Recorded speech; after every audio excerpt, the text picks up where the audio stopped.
Hello, I thought we'd move outside and talk under the old dogwood tree here at Dogwood Hall. So what I want to talk about with this video is first about a video I saw several months ago now when Adam from We Love TTRPGs made a video about Gary Gygax, and it created a hullabaloo within the community and at the fringes of the community as people try to grapple with Gary Gygax as the progenitor of this hobby that we all share, and also as someone who's from a different time and place, I guess, and trying to deal with the socio-politics of the past and compared to the socio-politics of today and make sense out of that for all gamers. People, of course, are then looking back at the first wave of gamers and pointing fingers about types of people that they might have been and the way that they are perceived to today through whatever media is left that presents their opinions and ideas. And I want to get beyond that because as somebody who has regularly posted, like I use intertitle quotes from Gary Gygax voluminously, but also other people from the early days of the hobby, and I have on several occasions been accused of seeking permission to play a certain way by reaching out to those voices from the past and presenting them as if that was telling me the way that I should play, or the way that we should all play, or that we must play to be playing the right way. And of course, I don't believe any of that. I think as long as you're having fun around the table, everybody's enjoying themselves, you're doing the right thing. And I've said that on most of the videos that I've ever uploaded. But the reason that I often turn back and quote Gary Gygax and other people from the early days of the hobby is that I want to show the diversity of opinions. I think a lot of times, especially early Dungeons and Dragons and the few other games that were around there in the mid-70s, are portrayed as if they were purely an extension of wargaming, that people didn't know anything about role-playing or didn't have any idea about playing role outside of themselves, or playing the role of a character that was embedded in this shared imagined world in which they were playing the game. And of course I know that's not true. I know for me that was never true. I was always involved in just as much political intrigue and kind of dealing with that in the game world, and not just going to the old mega dungeon at the outskirts of town and ad infinitum piling up treasures, and then eventually buying your own domain space and then retiring the character and go on to make another one that would do all of that over and over and over again. I always wanted to invest in the world, to create together. So this is the collaborative part, not a story or a series of stories, but a shared world that felt substantial, as if it could possibly exist somewhere, sometime, even if not today, here and now. And that's what I find most enjoyable about the hobby. That's what I'm trying to create now, and that's what I was trying to create then through game mastering and through playing as well. So the first idea that I had is not so much to deal again with how people felt about Gary Gygax, but why he gave me hope and continues to give me hope that the style of play that I enjoy is still relevant and potentially enjoyable to other people in the hobby. So the first idea is then this idea of role play. And of course, a lot of people think that there was no role play, and this is why I'm kind of reached out to this particular interview from a gaming convention in the early 2000s, and I'll provide the details for it down below, where Gary gets into his attitude towards role playing and its origins, so that it's something that originated prior to role-playing games. This was something that came naturally to the tabletop wargamers. So when we think about role-playing games as just being an extension of wargaming, then role-playing is also something that is extended from that original tabletop historical fantasy wargaming and brought forward into the tabletop role-playing game as person on person, where you're controlling just an individual player character. as opposed to a whole army full of player characters. And so here's Gary on that matter. Gaming, even tabletop gaming, is a very social activity. And normally, regular military miniatures gamers play roles. I mean, if it's the commander, and sometimes they would even dress up, in uniform to when they're commanding a side. And having elements, you usually have your command figure on the table as well. So it's sort of a natural step to go from planning a military miniatures battle and assigning sides and having command figures, and particularly in 1-for-1, to start playing the role. When you're moving your command figure, you are indeed playing the role of that guy. Come on, man. And I had when we played Napoleonics, I had Brunswick figures, or Braunschweig. So I painted my little fellow head looked like an Oscar Mayer sausage with a yellow band, because Braunschweiger held up to inspire his men. And I would pipe them into battle with an Oscar Mayer weenie whistle, toodle toodle toodle toodle, and everybody would laugh because the morale of the Brunswick troops was often bad, and I would fail the morale check, and they'd be running away, and I'd be leading them, and come rally my men. Here's our Braunschweiger. So that doesn't mean that it's exactly the same as what many people in the hobby expect today. I think that there is a large segment of tabletop role-playing gamers who really see this as a character-driven game. And so what they want to do going into the game, before they've even read the rules or played their first actual game of Dungeons & Dragons or whatever game it is that they start with, they have this idea for a character. And so they want to invent this character that they imagine will be fulfilling to play in some alternate world. And whether that's to provide them with the ability to do things that they don't get to do in the ordinary world themselves, or whether it's to explore other facets of living beings and why they might make decisions that are different from that player's own. That's one of the things that appeals to me, is to try and understand how others come to their decision-making processes in ways that are different from my own. And one of the ways I found to do that was to inhabit these other characters in tabletop role-playing games of all different genres, not just quasi-medieval fantasy. And so people invent these characters, but they're inventing them sort of as an amalgamation of a media that they've consumed. And maybe they're from whole cloth, but there's certainly always going to be an influence from the different types of media, whether that's television shows or movies or books or comics or whatever it is that you've consumed, and put that together into some kind of character that you imagine.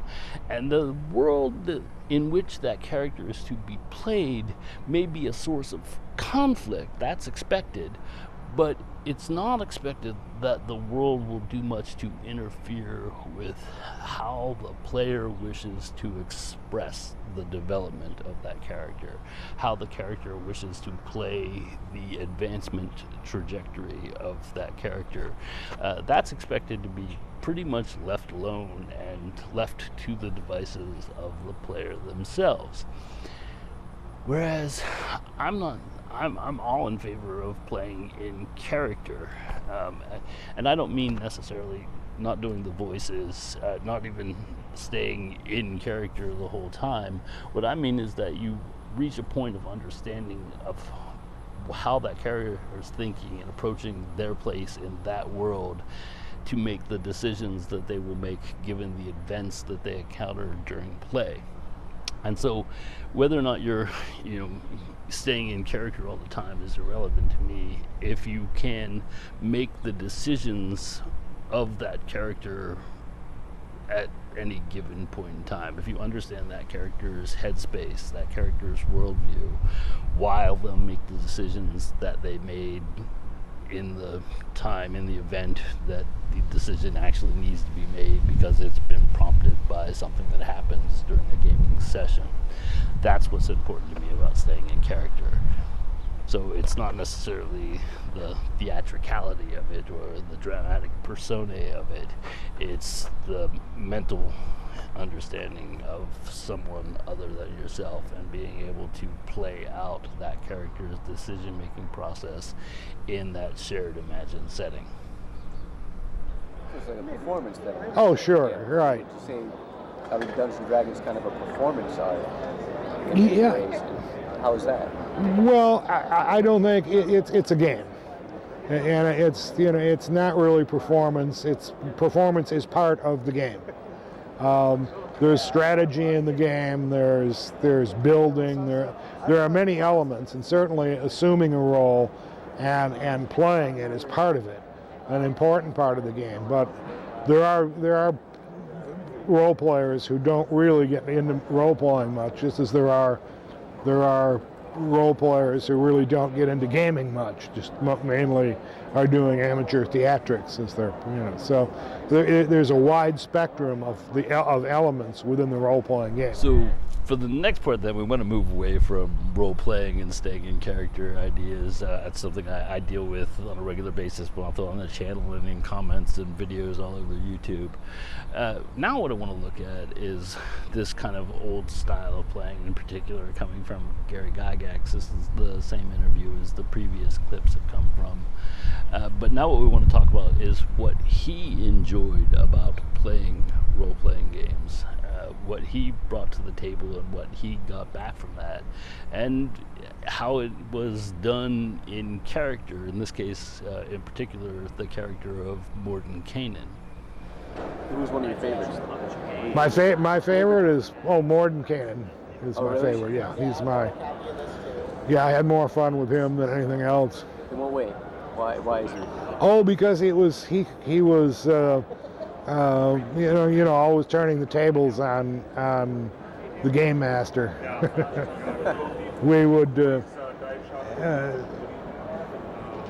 one of my favorite tricks was when I managed to capture and subdue a small dragon, red dragon, and we put him in a wagon and pretended to be merchants, and then went and trolled for bandits and various brigands and so forth. With the dragon? And the dragon would come out. We'd whip the cover off the wagon. The dragon would come out.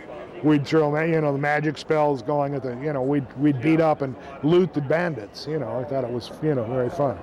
Go close to the shore so you get some waterborne pirates.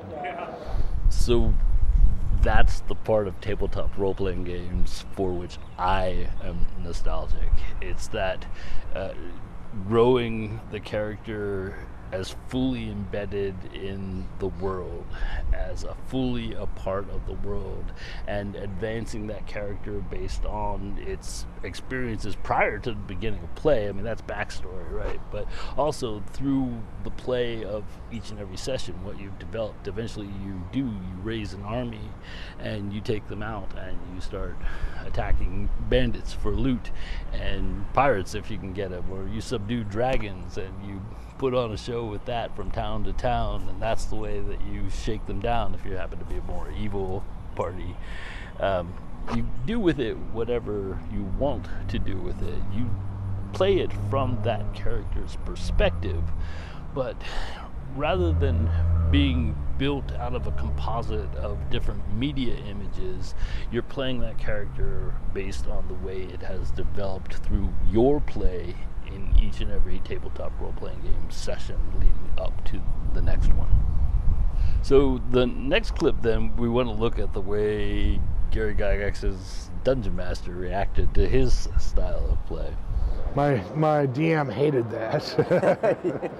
Why did he hate it? Well, because I was taking advantage of getting the power gaming for the most amount of treasure. But I had to do that because Morton Kanan had large armies he had to support.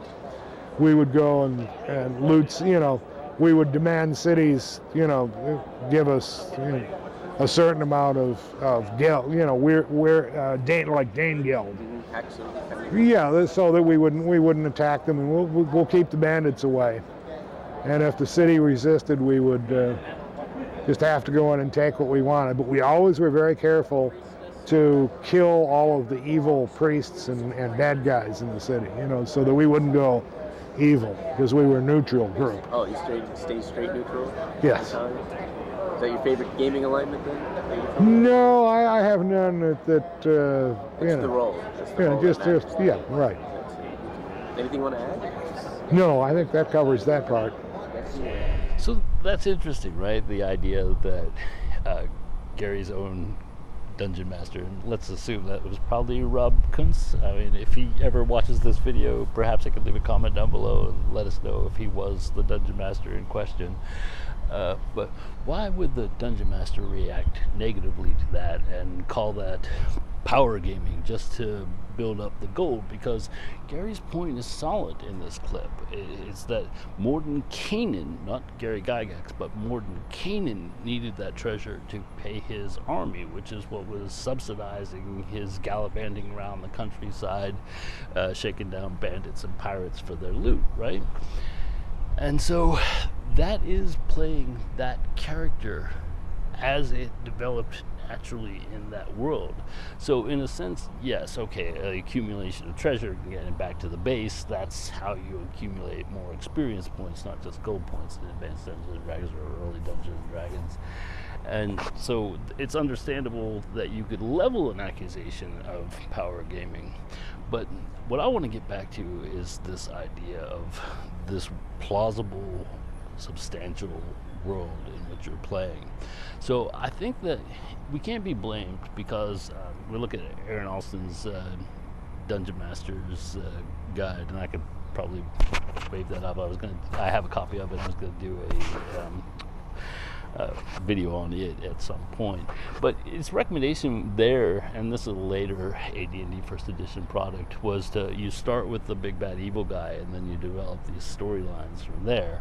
And that's the problem. I want to get away from these sort of plot structured event that you then feel the need to, no matter how you get there, whether it's on the railroad, this direct linear progression through a quote story, or whether you allow the characters to do their own thing, but you've still in the background you've got one monolinear narrative going on. There's a big bad evil guy and some events that will go on around that, and the players may choose to go here or there, but things are going to happen, not necessarily railroading them through them, but that things are going to progress naturally in that world, and that it all leads to, in the end, to the big bad evil guy through some theme. Is often a thing that is interjected, is that you've got to come up with your themes and have your overarching ideas, and that's how a campaign is played out. So even if you're not playing in a story, you're still playing this kind of structured world that is structured by this overarching narrative that you've invented prior to the beginning of the campaign, and that's what's driving all the action forward. What I'm saying is that you invent a character that feels indigenous to the world in which it will play, and then you proceed to run that character based on its own identity, its own history, its own understanding of its place in the socio-cultural milieu of the campaign world in which you're playing. And you will find dungeons, you will fight dragons, you will potentially uncover myriad big bad evil guys and gals and fight against them, and that the conflict will come out of the play. It doesn't need to be the guiding light that drives everything from the beginning of a campaign to the end. The campaigns will find themselves, and that you're always going to have this kind of unified driving thing. I know I've done a video on campaign where I use Napoleon's first Italian campaign as basically my quintessential ideal of what a campaign is, but I don't think you need to go into the campaign with an idea of what the campaign will be. What you need to understand is this kind of structural framework of the world, and then everything you add on to that, even if it's entirely improvisational and done in the moment per session of play, and not even prepared in advance in any way, shape, or form, the campaigns are going to find themselves. Now, that's pretty much what my whole channel is about, so I'm not going to get into the explanation for that in this video, although I think in a upcoming video we'll kind of focus in, maybe drill down on some concepts there. But the short answer to kind of prepare you for the future is that it is the art of abstraction which you must learn. So the idea is not to create a limited number of ideas, events, characters that will help to structure your campaign and give it a theme.